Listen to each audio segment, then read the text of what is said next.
good day mga amigo, mag-unbox na po ta sa ato ang gi-order gikan sa online shopping.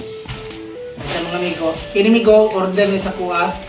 Na nagpahimo sa kuha og kuan battery, LiPo 4 battery. So, ito siya mga amigo, ito yung unahin natin. Ito yung pang chobing, pang tabing, ano tawag doon? Ay. Kolma ko kuan labi. Gunting. Gunting sa lab.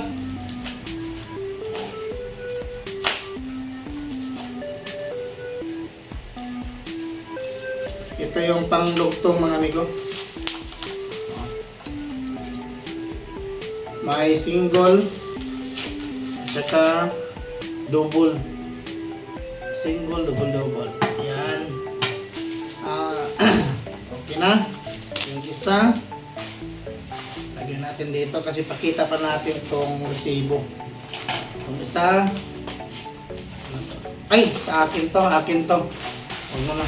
Ito yung battery natin. Battery.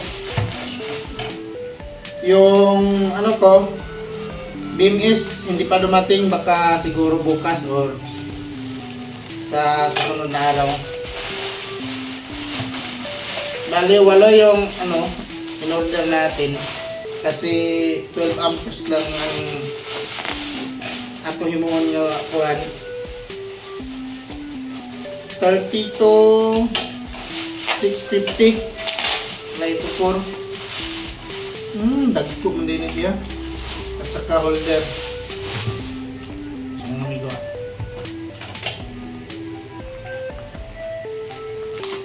Karon first time na ko ni magkuan migo.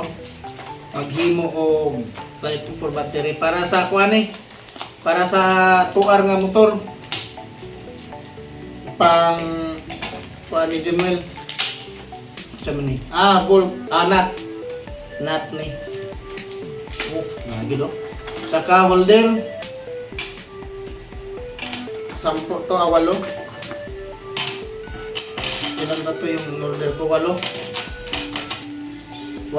So 8 ta lahat. Saka 8 ding ano. May pupunta ko gid ay siya. LiPo 4. So gagawin natin dito nakalagay walang nakalagay na ano ilang milliamps siya.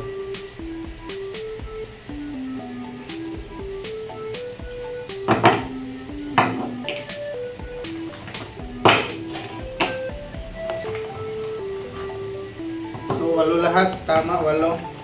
Mamaya voltage checking natin to kung okay ba siya mga amigo. 8 lahat. So, yan lang mga amigo. Ito, akin to. Huwag na natin ikon. Para sa DIY natin na ano, voltage regulator, 3 amperes na ano, ito. Pang 0 volts DC to 30 volts DC. DIY natin to. So, yan lang mga amigo. Maraming salamat. Abang-abang na lang sa pagbuo natin dito.